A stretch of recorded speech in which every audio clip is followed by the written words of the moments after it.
चलो ठीक है। तो chemical bonding and molecular structure एक लहजा से इंपॉर्टेंट क्वेश्चन चैप्टर है और इससे तुमको 3 सवाल मिलता है एग्जाम में।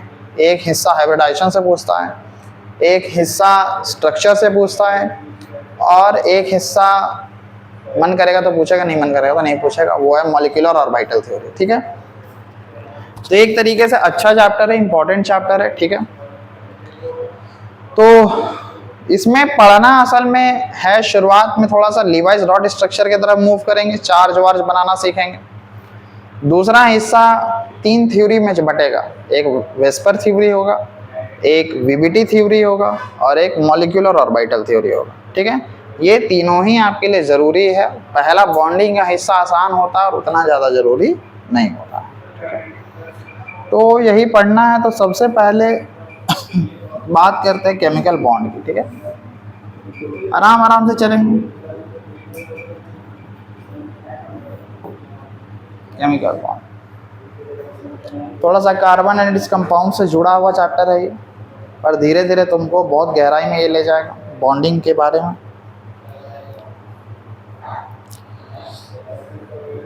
क्या होता है केमिकल बॉन्ड? एक अट्रैक्टिव फोर्स होता है 2 एटम्स के बीच में, एक मॉलिक्यूल में, उसी को कहते हैं बॉन्डिंग। फटाक से लिखो, the force which holds the atoms together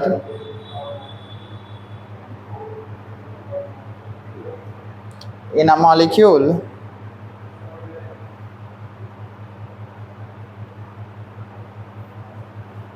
is called chemical bond। ठीक है, बेसिक बात है कि 2 एटम को एक फोर्स से जोड़ लिया गया है। ठीक है, अट्रैक्टिव फोर्स है, तो दोनों क्या कहलाएगा? एक केमिकल बॉन्ड से जुड़ा हुआ है। ठीक है, अब देखें, वाई डू एटम्स कंबाइन? सवाल है, एटम कंबाइन ही क्यों करता है? क्या मजबूरी है उसके साथ? ठीक है, क्योंकि हर किसी को जीवन में स्टेबल होना है, आपको भी स्टेबल होना है, एटम्स को भी स्टेबल होना है। तो स्टेबिलिटी के लिए जाहिर सी बात है कि किसी को कुछ देना पड़ता है, तो चाहे किसी को कुछ छीनना पड़ता है, साफ बात है। तो टू स्टेबल इट्स ऑक्टेट। साफ बात है कि एटम कंबाइन इसलिए करता है ताकि उसका ऑक्टेट स्टेबल हो सके। स्टेबल कहने का मतलब नोबेल गैस कॉन्फ़िगरेशन को आ जाए। हर कोई अपना स्टेबिलिटी ले लेगा तो हर किसी को मजा आएगा।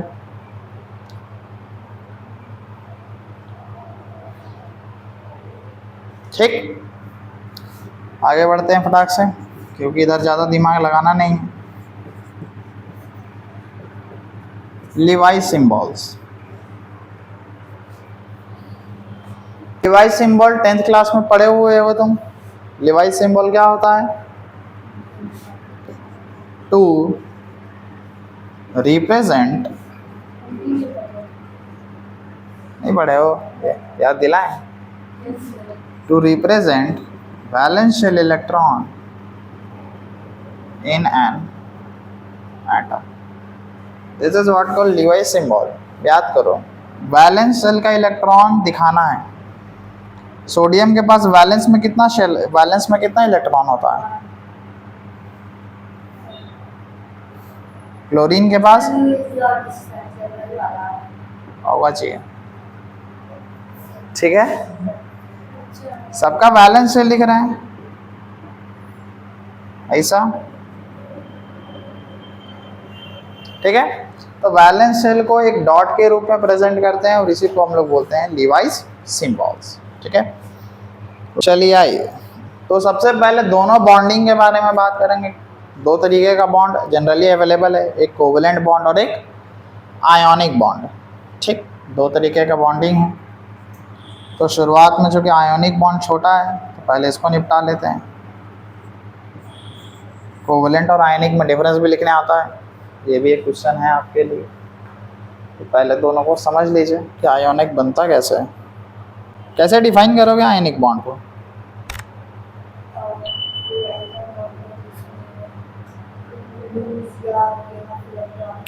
हाँ हाँ, तो देखो बेसिक डिफरेंस आयोनिक और कोवलेंट बॉन्ड में उसके डेफिनेशन में साफ कहा था है कि जब कभी भी आप कोवलेंट बॉन्ड का डेफिनेशन लिखेंगे तो वहाँ लिखा रहेगा the sharing pairing of electron, electrons का शेयरिंग होता है, मतलब कार्बन भी अपना इलेक्ट्रॉन देता है, ऑक्सीजन भी अपना देता है, तो CO2 बन जाता है, बाद में बॉन्ड टूटता है तो कार्बन को अपना इलेक्ट्रॉन मिल जाता है, ऑक्सीजन को अपना इलेक्ट्रॉन मिल जाता है, ठीक। पर आयोनिक बॉन्ड क्या कहता है डेफिनेशन में? The transfer of electron. Ionic bond में इलेक्ट्रॉन का शेयरिंग नहीं होता है, सीधे ट्रांसफर हो जाता है। कोई लूज करता है तो अगला वाला उसको गेन कर लेता है। इसी के चलते दोनों के ऊपर एक चार्ज क्रिएट हो जाता है, जो देता है वो पॉजिटिव चार्ज, जो लेता है वो नेगेटिव चार्ज, ठीक है। हाँ, तो ये स्ट्रॉन्ग बॉन्ड होगा ही ना, क्योंकि कंप्लीट ट्रांसफर हो गया। कोवलेंट बॉन्ड तो वीकेस्ट बॉन्ड होता है, बड़ा कमजोर सा बॉन्ड होता है, क्योंकि टूट जाता है, शेयरिंग से बनता है। तो समझ गया दोनों डेफिनेशन में फर्क क्या है? फटाक से इसको लिखो। When a bond is formed by complete transfer of electrons from one atom to another so as to complete their octet, तो अपने इलेक्ट्रॉन्स का ट्रांसफ़र करेगा ताकि उसका ऑक्टेट पूरा हो सके, ट्रांसफ़र कर देगा। एक दो एग्जांपल बना लेते हैं पहले।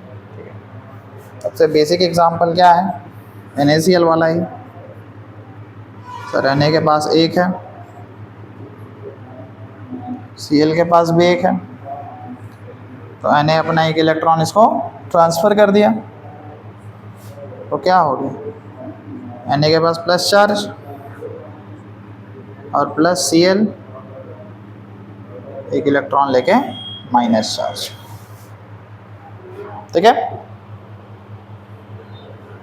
इसके पास कॉन्फ़िगरेशन क्या था? 2,8,1, 2,8,7, यहाँ इसके पास हो गया 2,8, यहाँ हो गया 2,8,8।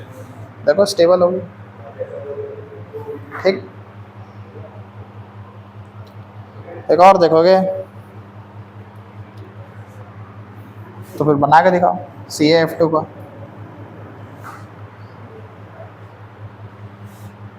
बना? कैसे बन रहा है?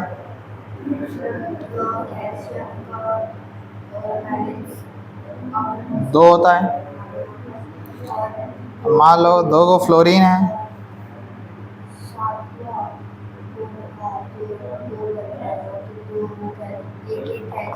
ठीक है। एक इसको दिया, एक इसको दिया, तो टोटल कैल्शियम कितना दिया? 2, तो 2 प्लस, और फ्लोरीन अपना ऑक्टेट लेके पूरा हो। क्लियर? क्लियर है? कोई दिक्कत? फटाक से आगे एक पॉइंट मारिए, स्टार पॉइंट। चूंकि देख रहे हो कि जब भी आयनिक बॉन्ड बन रहा है तो प्लस माइनस चार्ज बन रहा है, और प्लस माइनस चार्ज को हम लोग इलेक्ट्रोस्टैटिक अट्रैक्शन बोलते हैं। और जब दो एटम्स के बीच में एक इलेक्ट्रोस्टैटिक अट्रैक्शन हो जाता है तो उसको एक नया बॉन्ड का नाम दे दिया जाता है, जिसमें कहते हैं कि वो एक इलेक्ट्रोवैलेंट बॉन्ड है। क्या कहेंगे?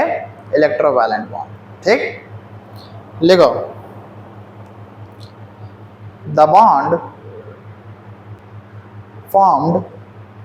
formed as a result of electrostatic attraction between the positive and negative ions was termed as electrovalent bond, ठीक है। ये इलेक्ट्रोवैलेंट कहला गया।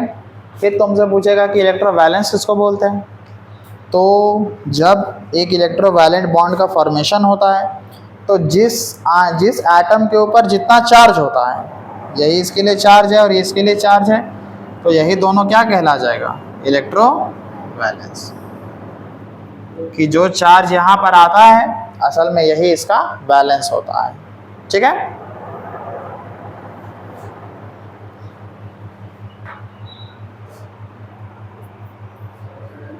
सीधा लिख दो कहीं छोटा सा, electrovalence is equal to number of unit charge on ion.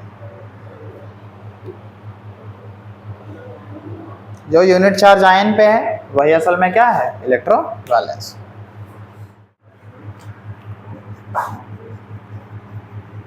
Factors governing the formation of ionic bonds.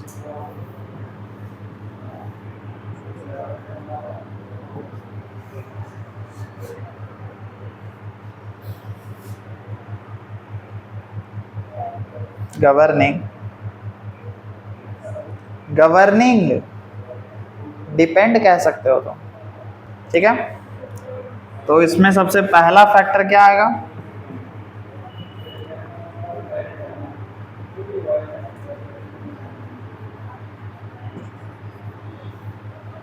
Ionisation enthalpy.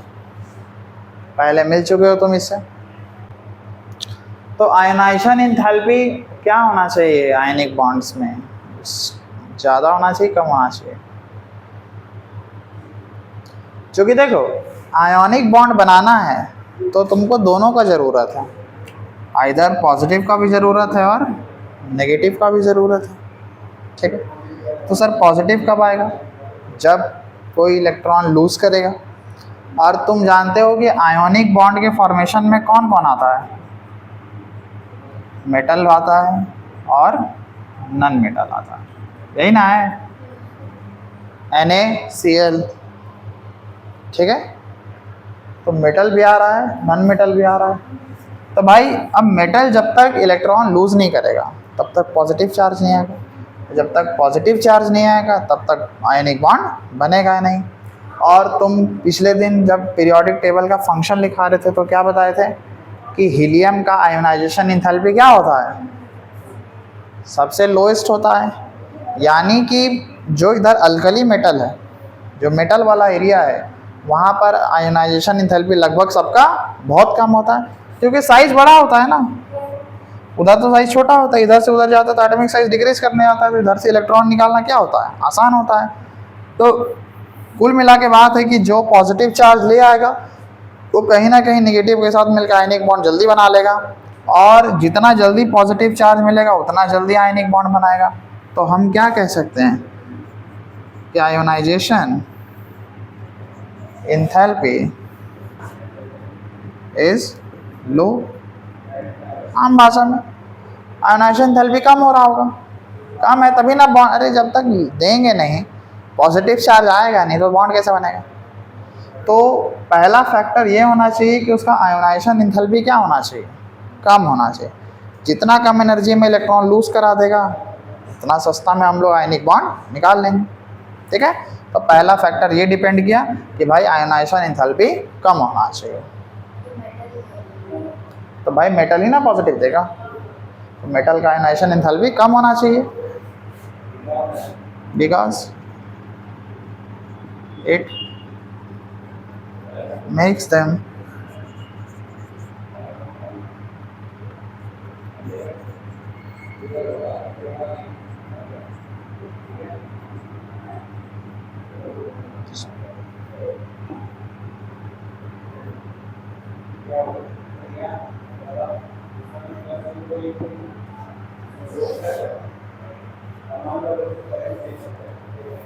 चलिए दूसरा फैक्टर क्या निर्भर करेगा, इलेक्ट्रॉन गेन एंथैल्पी, या इसी को क्या नाम दिया गया था, इलेक्ट्रॉन एफिनिटी का नाम दिया गया। क्या ये कम होना चाहिए कि ज़्यादा होना चाहिए?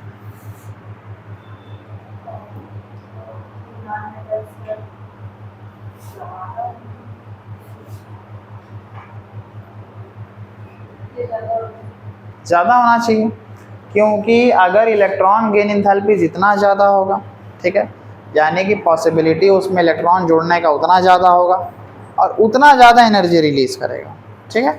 और जितना ज़्यादा एनर्जी रिलीज़ करेगा तो नेगेटिव आयन का स्टेबिलिटी का पॉसिबिलिटी क्या होगा, उतना ज़्यादा होगा, क्योंकि इलेक्ट्रॉन को जोड़ के स्टेबल भी रखना है। इलेक्ट्रॉन अगर किसी एटम में आ रहा है तो उसको जोड़ के क्या रखना है, स्टेबल भी ना रखना है। ठीक है, सो दूसरा फैक्टर ये निर्भर किया कि electron affinity must be higher as more is the energy released, stable is the negative charge.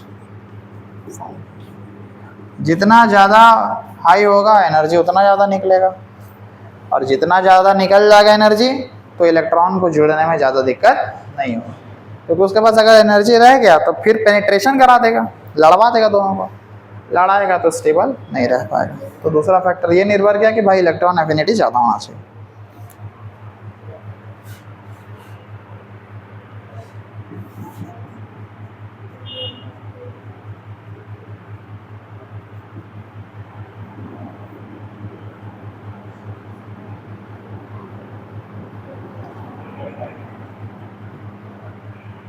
Characteristics of ionic compound, क्या क्या कैरेक्टरिस्टिक्स है?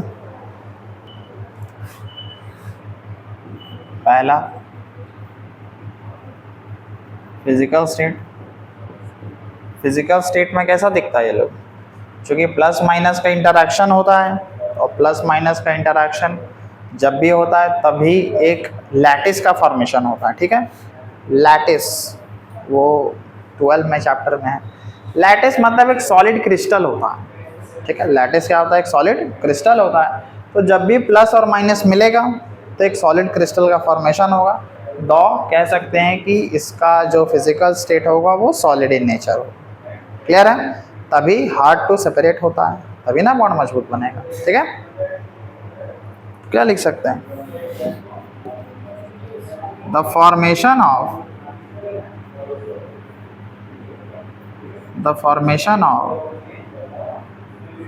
लैटिस, इसको क्या लिख सकते हैं, solid crystal structure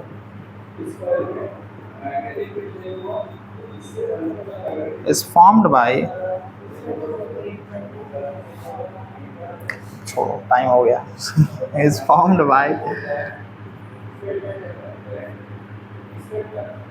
by mixing of ionic compounds, positive and negative ions। तो ये कहना गलत नहीं होगा, सो दे generally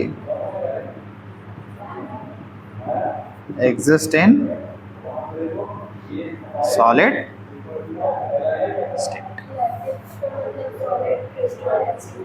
सॉलिड क्रिस्टल का स्ट्रक्चर होता है, बड़ा अजीब सा दिखता है, बोलो तो बना दें, बना दें सॉलिड क्रिस्टल। हाँ,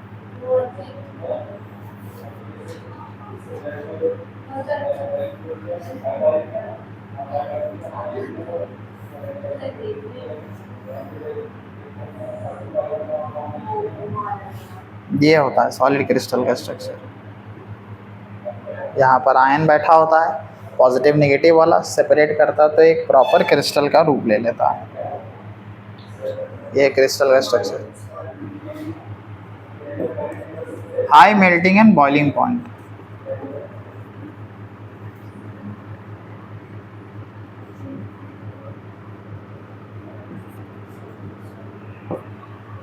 वैसे भी तुम समझ रहे हो, सॉलिड शेप का स्ट्रक्चर ले लेगा पॉजिटिव नेगेटिव, तो सॉलिड स्ट्रक्चर को तोड़ना क्या हो जाता है, मुश्किल हो जाता है। तो मेल्टिंग और बॉइलिंग पॉइंट दोनों ही क्या हो जाता है, हाई हो जाता है। फटाक से लिख लो, दो बात है, they have high melting and boiling points, full stop. This is because ions are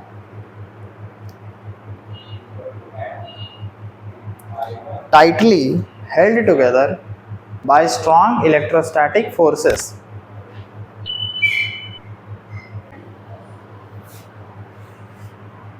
बताइए।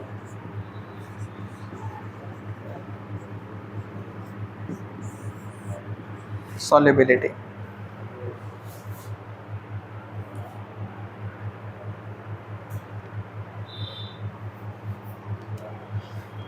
देखो जो हमारा आयनिक कंपाउंड होता है, ठीक है, दो टर्म होता है। एक टर्म होता है पोलर कंपाउंड, एक टर्म होता है नॉन पोलर कंपाउंड। ठीक, पोलर कंपाउंड वो होता है जो इजीली डिसोसिएबल होता है, डिसोसिएबल इन वाटर। ठीक है, जो पानी में जाके फटाक से अपना आयन रिलीज कर दे, ठीक है, वो क्या है, पोलर कंपाउंड। और non polar compound non dissociable in water. तो यहाँ पर हमारे पास चूँकि आयनिक कंपाउंड पोलर होता है, क्योंकि आप NaCl है, NaCl को वाटर से ट्रीट करिएगा H+OH- में, जब भी पानी में ले जाइएगा तो Na+ और Cl- में क्रिस्टल छोड़ देगा। ठीक है, याद है क्लोरल्कली प्रोसेस, Na+Cl- छोड़ दिया था। तो हम कह सकते हैं कि ये पोलर होता है कंपाउंड में। ठीक है, तो आयनिक कंपाउंड जो है पोलर चीज़ों में घुल जाता है, लाइक वाटर सबसे बड़ा पोलरिंग एजेंट है। और नॉन पोलर में तुम्हारा आ जाता है बेंजीन, कार्बन टेट्राक्लोराइड। ठीक है, ये सब में आयनिक कंपाउंड नहीं घुलता है, क्योंकि ये सब में जाने के बाद वो आयन ही प्रोड्यूस नहीं करता है, और जब घुलेगा नहीं तो आयन कहाँ से प्रोड्यूस करेगा। इन सब में घुलने में कौन है, एंथ्रासीन। ठीक, बेंजीन का प्रोडक्ट होता है, तो ये खुद नॉन पोलर होता है। तो नॉन पोलर में ही घुलता है, और पोलर पोलर में ही घुलता है। ये बात याद रखना, लाइक डिजॉल्व्स लाइक। पोलर है तो पोलर में ही घुलेंगे, नॉन पोलर है तो नॉन पोलर में ही घुलेंगे। ठीक है, इसको बना के लिख लो फटाक से स्टेटमेंट। ठीक है, तो दिक्कत, इलेक्ट्रिकल कंडक्टिविटी। चूँकि तुम जानते हो कि जिसके पास चार्ज कैरियर्स होता है, चार्ज कैरियर्स होता है जिसके पास, बिजली उसी में बहता है ना। याद है, बताया था ना कि डायमंड में काहे बिजली नहीं बहता और ग्रेफाइट में बह जाता है। दोनों तो कार्बन का ही फैमिली है, ग्रेफाइट में क्यों बह रहा है, क्यों नहीं बह रहा है डायमंड में। Very good. ठीक है, तो तुम कार्बन 8 कंपाउंड पढ़े हो, तो उसमें बताया गया होगा कि जैसे तुम ग्रेफाइट का स्ट्रक्चर बनाओगे ना, वो कुछ ऐसा दिखता था। ठीक है, फिर यहाँ से डॉटेड डॉटेड डॉटेड, फिर यहाँ से दोनों मिलता था, फिर ऐसे डॉटेड डॉटेड नीचे से थोड़ा दूर दूर होता था। तो क्या है कि इसमें कार्बन का जो है 3, कार्बन का 4 बॉन्ड, तो यहाँ पर पार्टिसिपेट कार्बन का 3 बॉन्ड ही करता था, 1 बॉन्ड फ्री था। ठीक है, यानी कि 1 इलेक्ट्रॉन फ्री था। तो जब आपके पास फ्री का इलेक्ट्रॉन होगा तो इलेक्ट्रॉन ही घूमते रहता है चार्ज में, सोल्यूशन में। तो फ्री इलेक्ट्रॉन जहाँ होगा वहाँ पर आपका बिजली बहने लगेगा। डायमंड का चारों बॉन्ड कार्बन के साथ जुड़ा हुआ था, कार्बन कार्बन जब बना रहे तो डायमंड चारों जुड़ा हुआ था, इसीलिए उसके पास फ्री इलेक्ट्रॉन था नहीं। वहीं ग्रेफाइट के पास 1 इलेक्ट्रॉन फ्री था जो कार्बन का था, 3 इलेक्ट्रॉन मिला हुआ था। तो वही समझा रहे कि 1 खाली था इसके पास, ठीक है, तभी बिजली बहाया, और डायमंड के पास 1 भी खाली नहीं था। तो अब तो तुम जान रहे हो कि आयनिक है तो प्लस माइनस चार्ज आएगा ही, और प्लस माइनस चार्ज आ रहा है यानी इलेक्ट्रॉन आ रहा है, और इलेक्ट्रॉन ही चार्ज कैरियर्स होता है जो मोल्टेन स्टेट में चार्ज को इधर से उधर फ्लो कराता है। ठीक है, तो हम कह सकते हैं कि आयनिक कंपाउंड में इलेक्ट्रिकल कंडक्टिविटी बहुत अच्छा होता है। ठीक है, they are good conductor of electricity in molten state as they have free electron to move in a solution। ठीक है, तो ये कुछ प्रॉपर्टी आयनिक बॉन्ड का था। फैक्टर पढ़े, आयनिक बॉन्ड का प्रॉपर्टी पढ़े। ठीक है, यहीं तक रहने देते हैं आज इसको।